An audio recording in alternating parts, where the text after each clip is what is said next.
ജാതിമത ഭേദമില്ലാതെ നമ്മളെല്ലാവർക്കും പോകാൻ പറ്റുന്നതും നമ്മളെല്ലാവരും അതിഥിയായി കാണുന്നതുമായ പറശ്ശിനിക്കടവ് മുത്തപ്പൻ്റെ മടപ്പുരയിലേക്കാണ് ഞാനിന്ന് പോയത്. അയ്യങ്കര വാഴുന്നവർ എന്ന നാടുവാഴിക്കും ഭാര്യ പാടിക്കുറ്റി അന്തർജനത്തിനും കുട്ടികൾ ഉണ്ടായിരുന്നില്ല. പാടിക്കുറ്റി അന്തർജനം ഒരു കുഞ്ഞുണ്ടാവാൻ ഒരുപാട് വഴിപാടുകളും പ്രാർത്ഥനകളും നടത്തി.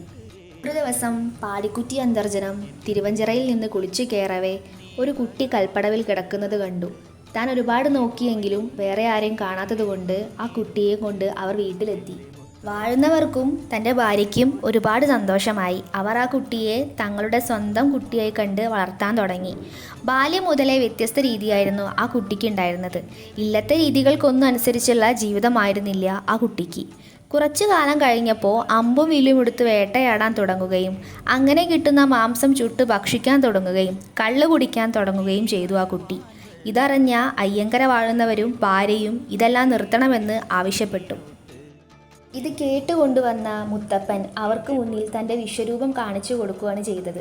അമ്പും വില്ലും പിടിച്ച് കത്തി ജ്വലിക്കുന്ന കണ്ണുമായി മുത്തപ്പനെ കണ്ടപ്പോൾ ഇത് ഒരു സാധാരണ കുട്ടിയല്ല എന്ന് അവർക്ക് മനസ്സിലായി.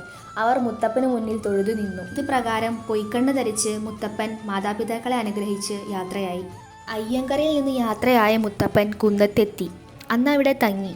പൊയ്ക്കണ്ണണിഞ്ഞ മുത്തപ്പന് തുണയായി വെള്ളാട്ടം പ്രത്യക്ഷപ്പെട്ട് മുത്തപ്പൻ്റെ കൈ പിടിച്ചു എന്നാണ് വിശ്വാസം. തൻ്റെ അവതാര ലക്ഷ്യത്തിനായി കുന്നത്തൂർ പാടിയിൽ നിന്ന് ഒരമ്പു തുടുക്കുകയും അത് പുഴക്കരയിൽ പതിക്കുകയും ചെയ്തു. അവിടെയാണ് പറശ്ശിനിക്കടവ് മുത്തപ്പൻ്റെ മടപ്പുരയുള്ളത്. തിരുവപ്പനെയാണ് വലിയ മുത്തപ്പൻ. ചന്ദ്രകലകൾ അണിഞ്ഞ കിരീടം അണിഞ്ഞതാണ് മുത്തപ്പന് സഹായിയായി വന്ന വെള്ളാട്ട്.